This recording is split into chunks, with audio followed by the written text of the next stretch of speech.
Welcome to Salcedo Paranormal.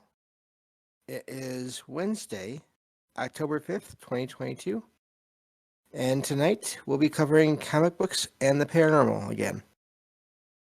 As always, you can find all of the links to the episodes and social media and ways to donate and ways to contact me at the podcast page, which is salcedoparanormal.podbean.com. That's SALSIDO paranormal.podbean.com. Always happy to hear from you all, whether you have comments or questions or topic suggestions, or if you have stories of paranormal experiences, whether they're your own or from others that you trust. Happy to either read those or have you join me on the show to talk about them. And thank you all for listening as always. And these shows are always fun to do because I do not do them alone. So I want to welcome again Derek, the Night Stalker, onto the show. Hey, James. Great to be here. Happy Halloween. Early Halloween. Yeah, same to you. Yeah. Thank you for agreeing to do this again. Oh, yeah. We had an exciting one today. I'm sitting out here on a spooky night in Massachusetts outside here. But please ignore any like cricket sounds or any kind of cars driving by or anything like that. But other than that, we decided to mix it up a little bit and focus on some kind of spooky season themed comic stories for the next couple of weeks. I'm excited. Yeah, this should be fun. And I haven't read the story, but I have the summary here that I think we both found on our own on online. And that's really ironic in a way that Wikipedia is not the best for finding actual information, but for some reason they're really good at the comic book summaries. I know, for sure. So I was thinking there still needs to be like a Cliff Notes, Spark Notes version of comic stories and stuff. It'd be like it's a good website idea for somebody out there who has a lot of time and patience and wants to start rattling off full descriptions of comic stories, but if Wikipedia doesn't have it, it doesn't really exist out there. It's kind of frustrating sometimes. But this one does. But this was actually the first trade paperback, the first like actual graphic novel, like collected edition I ever bought. It was like this, the on the Illuminati we bought, we covered a few weeks ago, and a DC book, like a Robin book, like with all the Robin, Nightwing, and all the different Robins together battling it out. But so like this was. I don't want to spoil too much, but essentially we're talking X-Men: Curse of the Mutants today, and this is actually the first 6 issues of Victor Gischler's Gischler, I think that's how you pronounce his name. His run from 2010, so it's just like X-Men number 1, number 2, like through 6. So it's not actually like a separate event. It's just like the first run of his actual X-Men run, which is pretty interesting. And it's actually like fits in pretty nicely to where we were before. Like this takes place like right after Dark Reign or whatever. It's right in the middle of that whole era. And pretty cool. Yep. Just a shout out to the artist. Paco Medina is the penciler, and Juan Velasco is inker.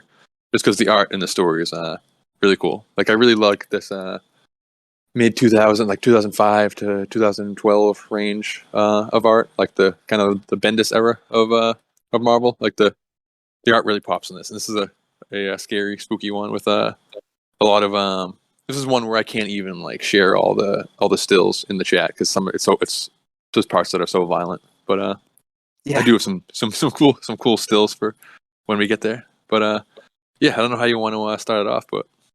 I'll give a little background here, and then we'll get going on it. Yeah, but I can see that because you have people with powers anyway. Mm-hmm. You involve vampires; they have their own powers, and then you mix the two together. Mm-hmm. And so, this is I was just going to mention this is kind of at a point when the X-Men are all sort of, or for the most part, all in one area, which is the West Coast. In San Francisco, and then on their own island, which is called Utopia. Yeah. And there still haven't really been any large numbers of mutants born since the whole House of M event. Yeah.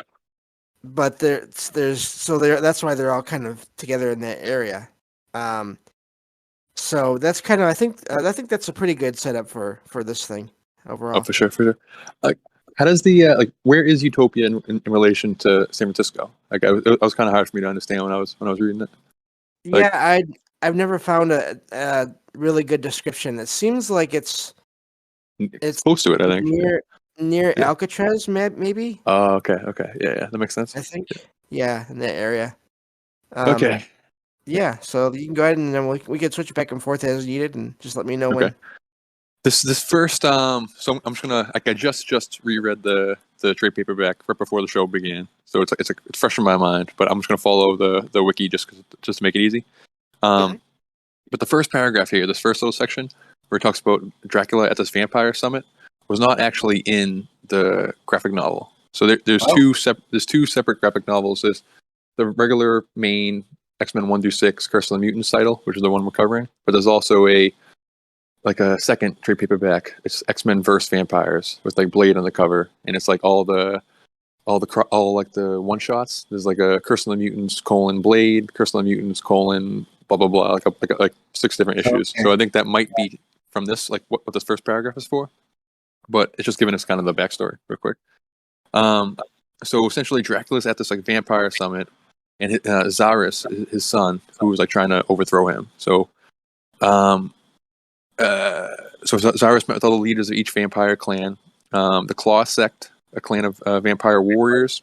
I just want to read this because it's kind of cool. The Trinaputra set, a clan of gargoyle-like vampires, which we see in the story. The Mysticos sect, a clan of business vampires, which were kind of in like the Blade movies. The Nosferatu sect, who are similar to Count Orlok, who I don't know who that is, but those are the ones who these things just look like Nosferatu, basically the classic Nosferatu vampire.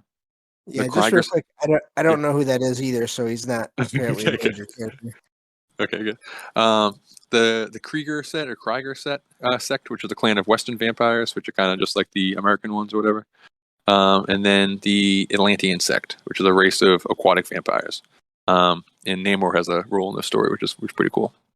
And then also like the Gillman, creature from the Black Lagoon, the Moshka sect of vampire like psychic seers, and the Siren sect, a clan of vampire seductresses.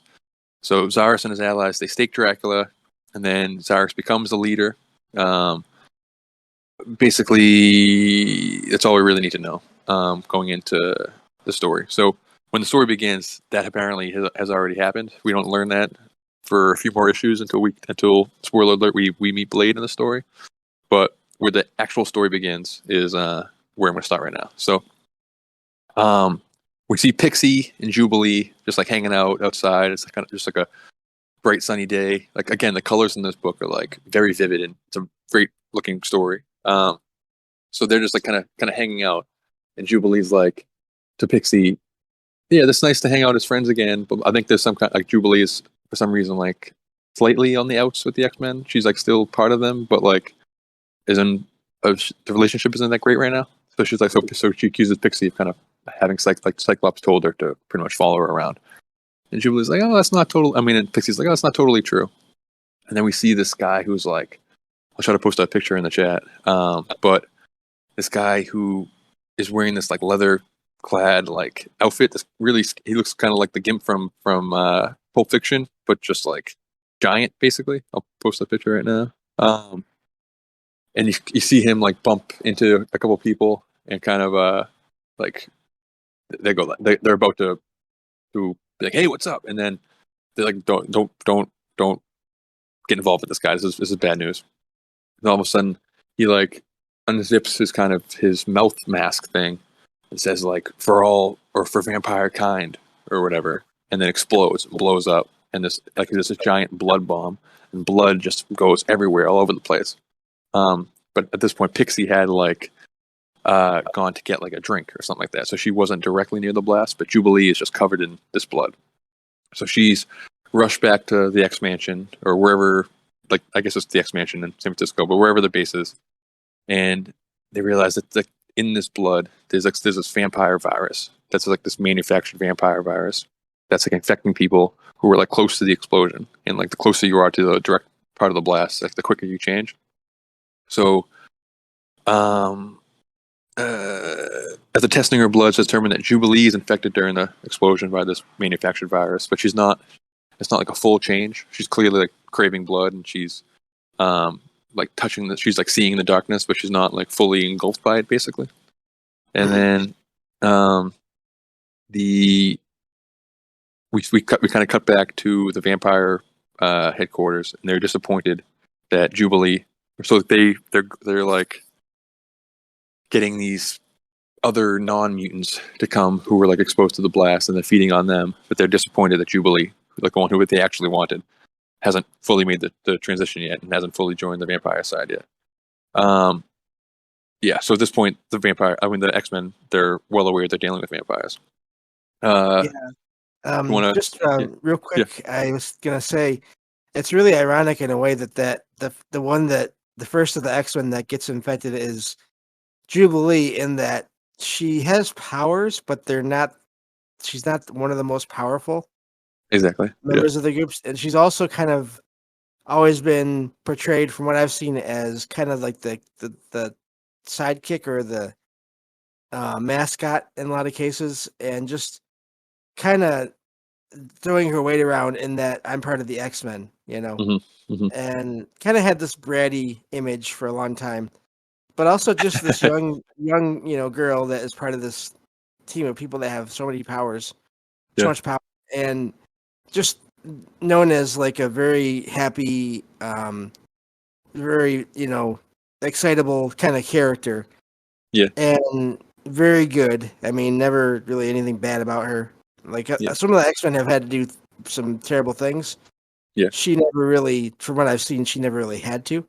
Yeah. So, becoming a vampire was a big deal. Yeah. She's at least in the animated show, she's portrayed as like if the main X-Men are like in their mid-20s, early 30s or whatever, then she's like the teenage version. Like she's like the teenager of the group, and she's kind of the pure kid-like spirit who's like she's like the least vampire of all of them, basically. So it's like the weirdest.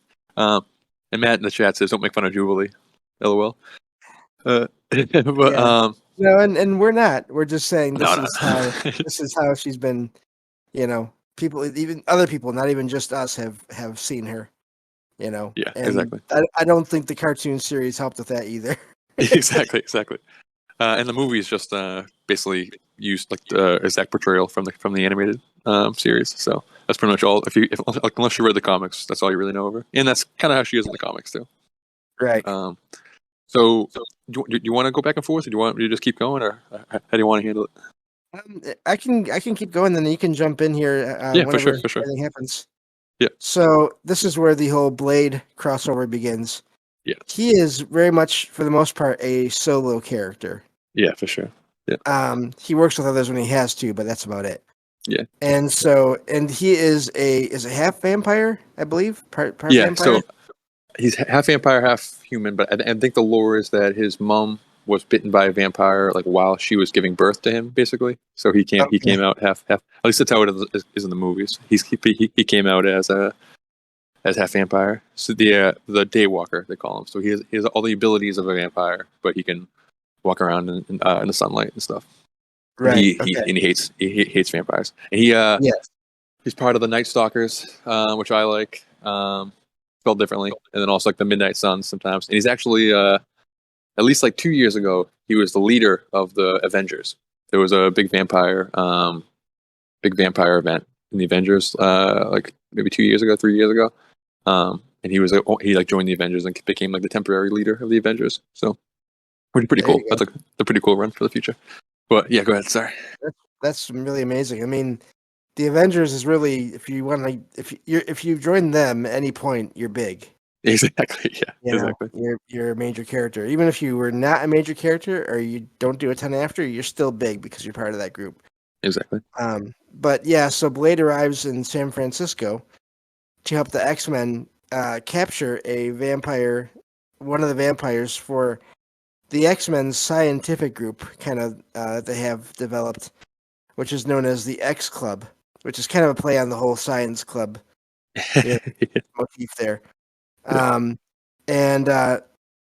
he confirms that Dracula has been killed, and reveals that Zarus, Dracula's son, is now in charge.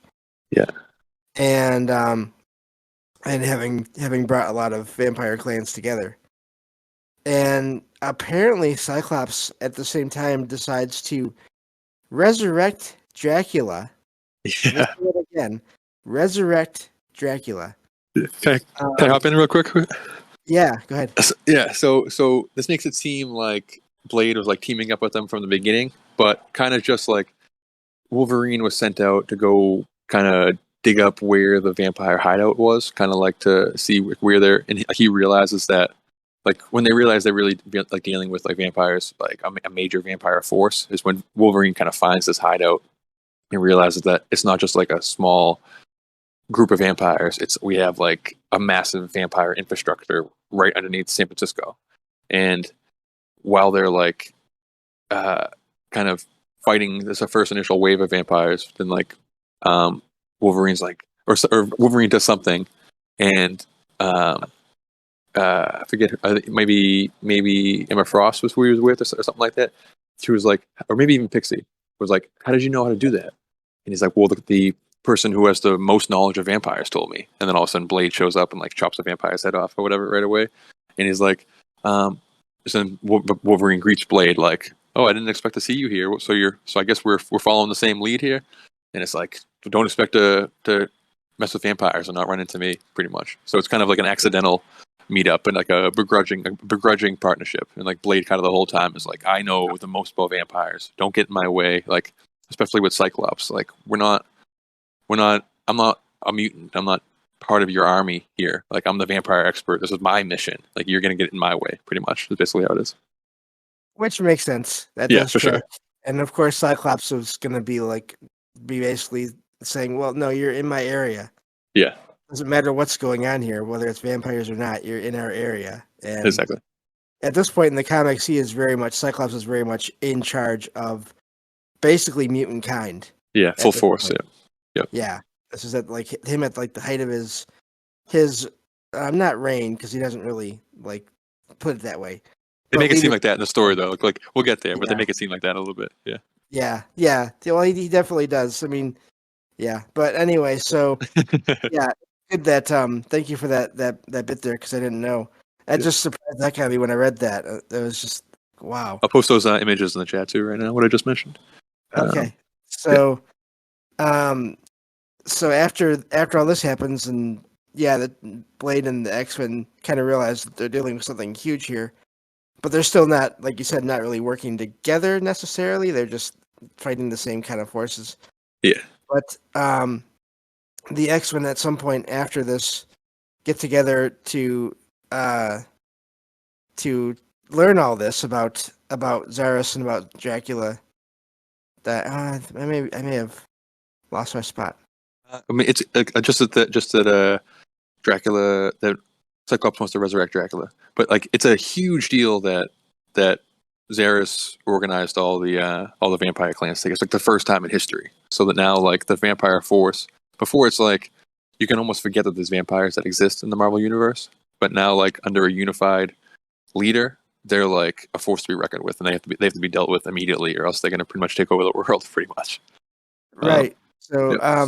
Jubilee is being examined, of course, during all this by the X Club members, but she ends up attacking them and leaves Utopia to find Zarus, who then bites her to turn her, basically. Yeah. So and this is sort of where the mutant vampire thing comes in. I made a joke earlier to APOC before the stream. This is sort of where the mutant vampire thing comes in. And so apparently Zarus only wants Jubilee so the X-Men can go rescue her and fall into a trap. Exactly. And of course the one that he wants the most is Wolverine. Exactly. I'm guessing because of the healing factor. Exactly. And exactly.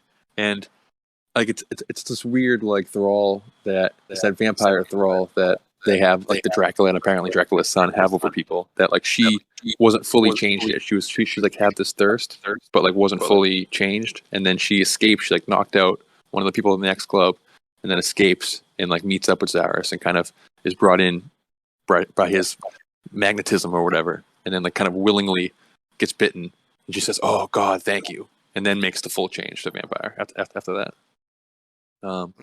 Yeah, if you And want to the take over the next section there.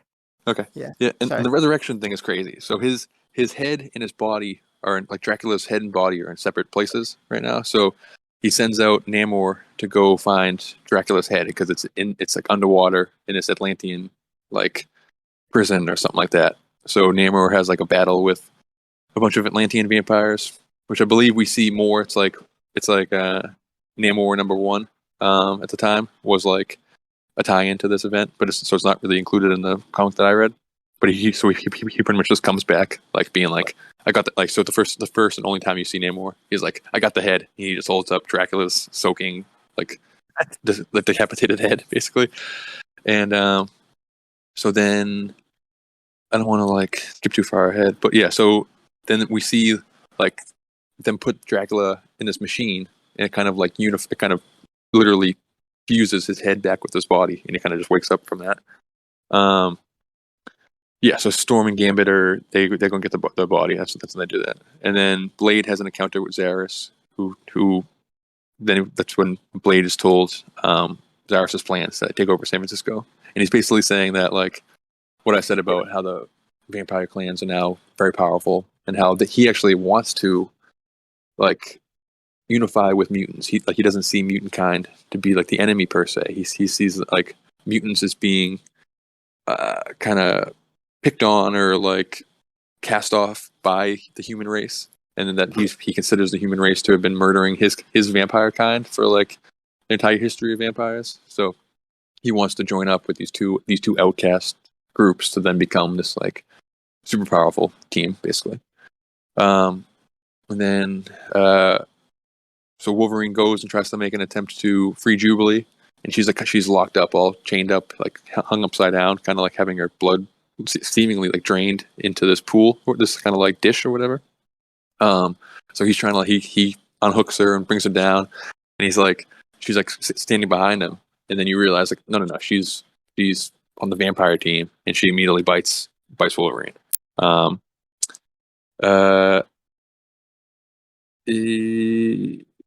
Yeah, so as the X Club members, Madison, Jeffries.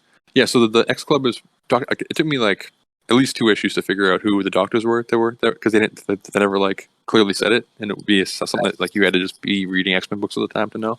But apparently, it was a Dr. Rao and a Dr. Nemesis. Like Nemesis was kind of the one who's kind of leading the charge, and he kind of seemed like diabolical a little bit. Like he was on the good guy team, but he kind of seemed like he's kind of this mad scientist. But I don't really know anything about him, honestly. Yeah, I don't know a lot either. He kind of just inserted himself in the comics and around that time. Yeah. Yeah. You want to take over? Or you want me to keep going? It's up to you. Yeah, I can go. Okay. So of course, after let's see here. So the X Club, they're really basically all just a lot of the scientists associated with the X-Men. So Beast is part of it, one of the original X-Men, and then of course others. And they're while they're working on this test subject and trying to figure out what's going on, they also escape. The lab, the specimen basically escapes. Yeah. And the lab goes into lockdown, so no one is supposed to get in there because otherwise then you'll have them also being changed. Because a lot of them too, the thing with that group is they are known for their abilities as scientists and like mental abilities. Yeah. Not necessarily so much for their fighting ability. Yeah, exactly. Which is, it's a thing. Beast is the only exception to that. Even he kind of is not the most powerful one as far as fighting goes. Yeah. But so Wolverine is now part of Zaris' army, and this army starts to make its way towards the X-Men to fight them, and to really just to change them. Yeah. So he makes but before this happens, or kind of like as they're gathering, or as kind of they I don't want to jump too far ahead. I'm just assuming that the Wikipedia is not covering this. So right before this, like as the vampires are kind of meeting and like about to like um surge onto the X Mansion or whatever, there's a video call from Zars to Cyclops. So you see like a meetup between the two, like a meetup between the two of them, basically, where Zars pitches the idea to Cyclops, being like, "We can be a team. Like we don't have to be enemies. I consider you to be a brother, not to be an enemy." And Cyclops is like fully confident. He like this is like kind of one of the most badass times I've ever seen Cyclops. Really, he's like, "No, if you like, this is not going to happen. You're in my city now. This is my home. This is like adopted home now. They let us in here, and we're now the protectors of San Francisco. And if you try anything, like you'll be the leader of the vampires during the biggest slaughter of vampires in vampire history. And if you want that, that's your prerogative. But just that's a fair warning. Don't try this because it's over for you, pretty much." And he's like, "All right, that's what you want." And then end video call, and then basically we see them kind of lining up, getting ready to have this full scale attack, pretty much. Okay, yeah, That's crazy. that is amazing. Yeah. So this is another cool part of this that I think is well done in terms of the thinking it out, because Cyclops has his front line of defenders is only those X-Men that have extremely tough or thick skin. Yeah. The tough skins, I think he calls them. And so that they won't be turned, and they can do more damage. And of course, you have Archangel, who is taking care of the air defense. And this next part here, I think, is a great idea. It's an amazing idea. Iceman has his body that is made of ice at this point, blessed by a priest in holy water to make him repellent to these things. Which really, I mean, technically, that's not a bad plan. It was badass, yeah. And that was just like one panel too. But I was like, "Oh man, that's a really cool idea." And you never really, you don't get to see him using it ever, which is a weird thing. It's like they forgot about it, but that was really cool. Like it's like in kid vampire movies when they get like a super soaker filled with holy water or whatever like that, but just like to the millionth degree. Like yeah, Cool. So Lost if you want Boys, to take over here, it seems like this would be because you read the event. If you want to take over here, you can. I gotta try to find where we are. Oh yeah, so Iceman is having his body blessed by a priest. So the battle begins, and then it's literally just like 5 pages, 6 pages. I posted some of them in the chat of just full scale battle. It's just all out vampire war, and like the tough skin crew, or whatever they call them, are because they can't be bitten, which is just a smart idea, just battling against these vampire hordes. But before that, which it'll come back later, Zaris was being a little kind of overzealous. He thinks that like this is the chance, like we have them on their heels, kind of like this is the first time we've ever unified these forces together. We got to strike right now. But like one of his like top soldiers is like, man, maybe we should wait. It might take a day to like the Nosferatu crew is not here yet, or something like that. There's a couple of sects that aren't here yet. That we should maybe wait a day or two to fully attack. And he's like, no, like I'm the vampire lord, blah blah blah blah. Like let's go right now. And so it's just all out melee. Like he's not holding anything back. So I lost my place here. Yeah. So plus by a priest, battle begins. The vampires attempt to press onto Utopia through land, air, and sea. So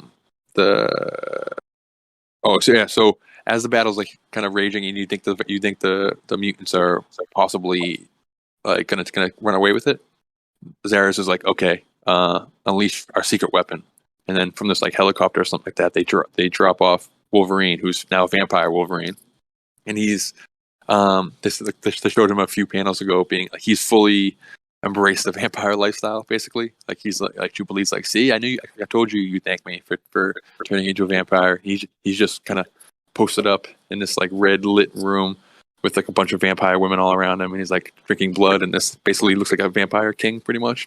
And he's loving it. And then So Wolverine's just really messing stuff up, and then um, they explain it's just like they're making it seem much quicker than it actually happened in the story. But so Yeah. essentially, we find out that Cyclops had when Doctor Nemesis and the X Club were like testing all the like Jubilee's blood, and they were also kind of running tests on just the different mutants' blood. They ran tests on Wolverine, and like during this process, when they were drawing blood from him, they apparently inserted like nanobots into him that would get rid of his healing factor temporarily. So normally he wouldn't be allowed to like, or he wouldn't be able to turn into a vampire because the healing factor would like fight it off. So having these nanobots allowed him to become a vampire because apparently Cyclops knew this was going to happen. Cyclops anticipated that the plan was the plan to get Jubilee was only to get to get Wolverine. So he kind of used Wolverine as bait without Wolverine realizing it. So he takes a button, presses it, and you see kind of Wolverine collapse down like onto his knees and be transformed back into just regular Wolverine. And Zaris and all the vampires are just shocked, and it really like turns the tide for the mutants, and they start to just slaughter these vampires. They just all out destroy them pretty much. Let me find my place again. Yeah, because this is just one paragraph basically explaining the last two issues together, so it's like really going quick. So the X-Men storm Zaris is so Dracula all of a sudden comes in now. This is like as it's clearly getting bad for the vampires. They're on their heels. Dracula decides that it's time for him to show up.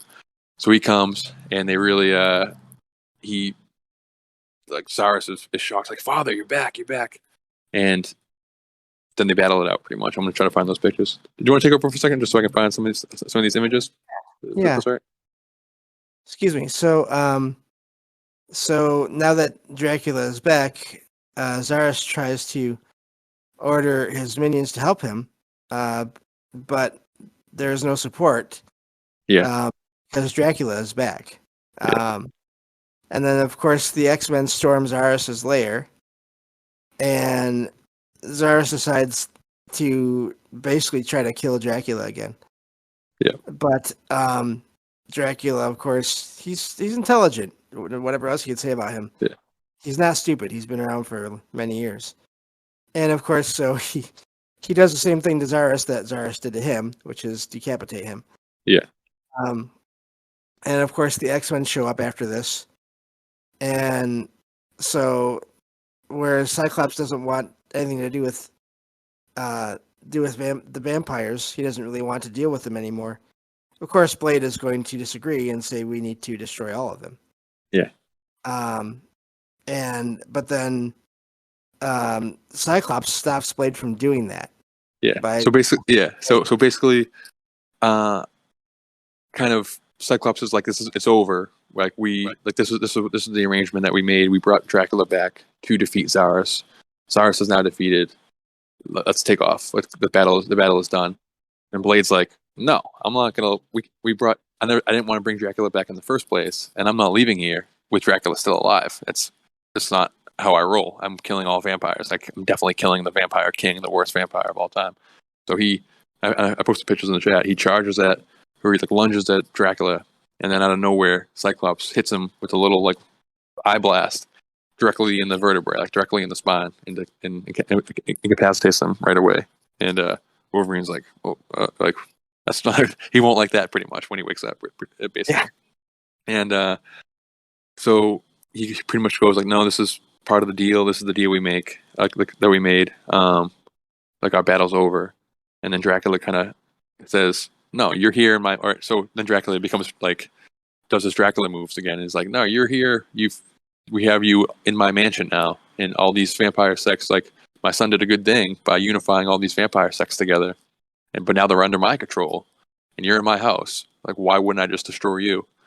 And the Cyclops says, or quote unquote reminds Dracula that they had his body for a long time, and the X Club and Doctor Nemesis and stuff. These very advanced scientific people had his body for a while, You don't think that they set up some kind of booby trap while they had his head separated from his body? And he's like, "You're bluffing." And he's like, "Try me." And let me try to find. All right, so after a brief stare down, Dracula calls Cyclops a bluff, but nonetheless decides to end the hostilities with a mutant. And he tosses Jubilee back to him, and he's like, "This'll keep you guys busy for a while. Here's your friend again, but now she's still a vampire. Deal with that, basically." And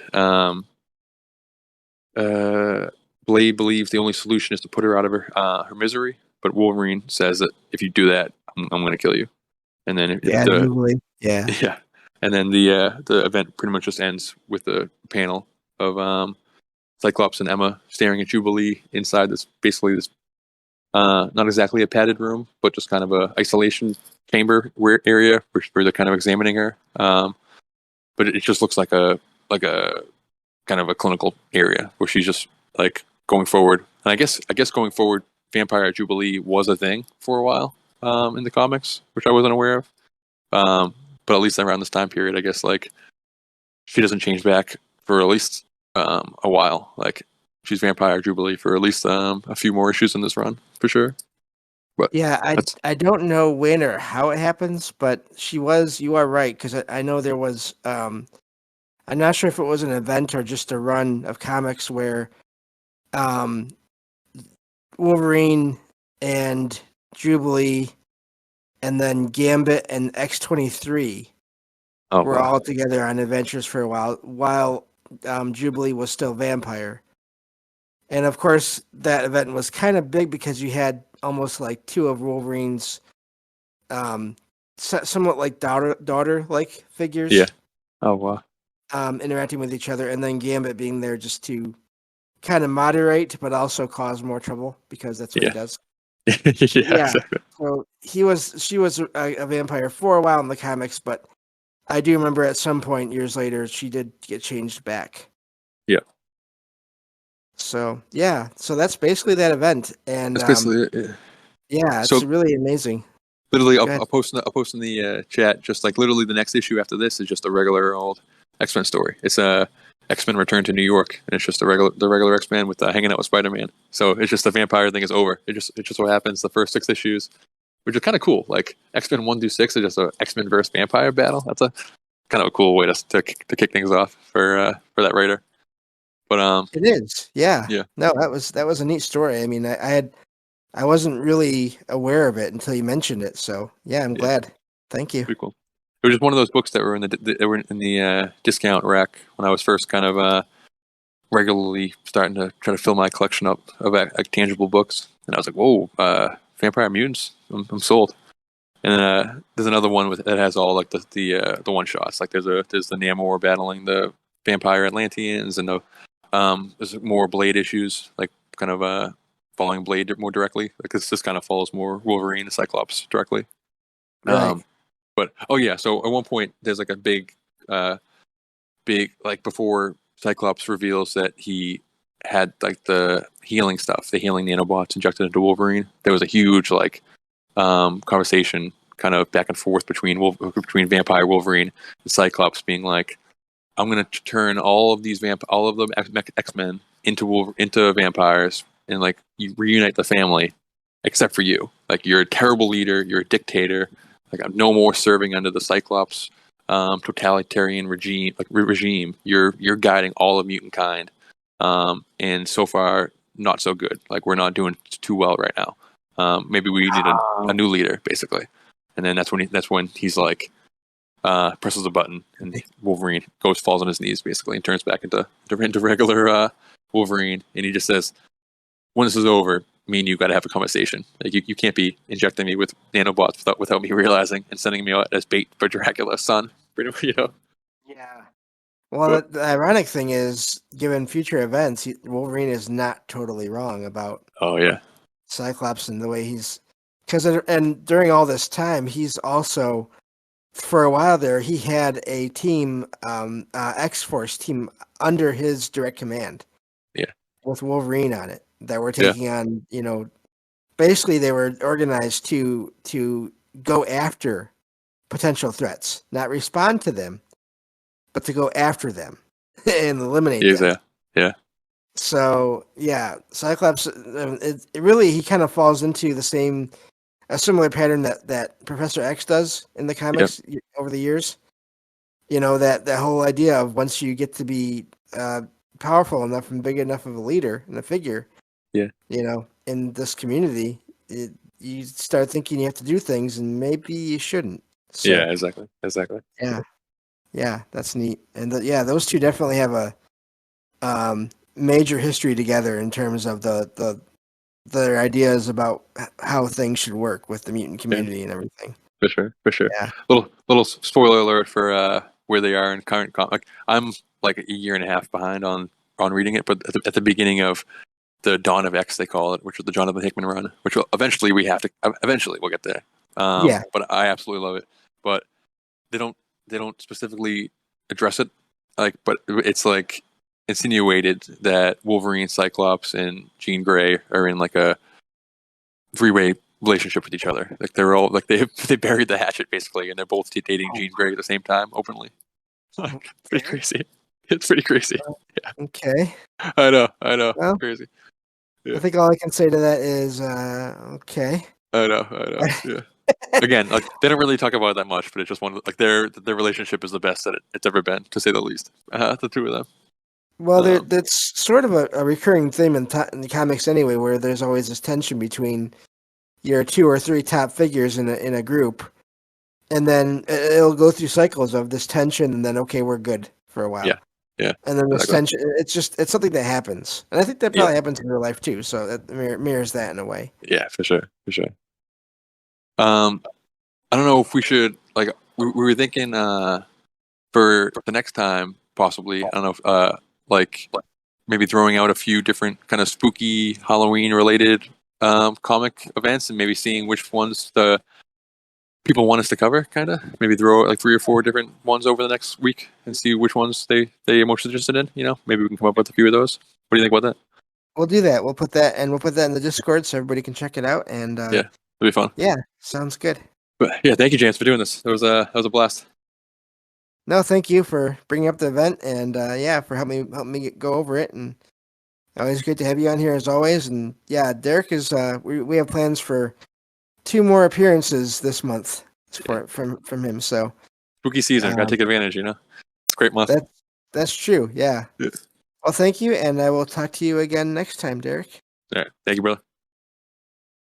So, and that covers everything. Tomorrow I'll be covering paranormal news, and then that'll be it for the week. And then we'll have those couple days of a break, and start again next week. So, thank you all for listening and for being here. And I'll talk to you all tomorrow night on the next episode of Salcedo Paranormal. Take care.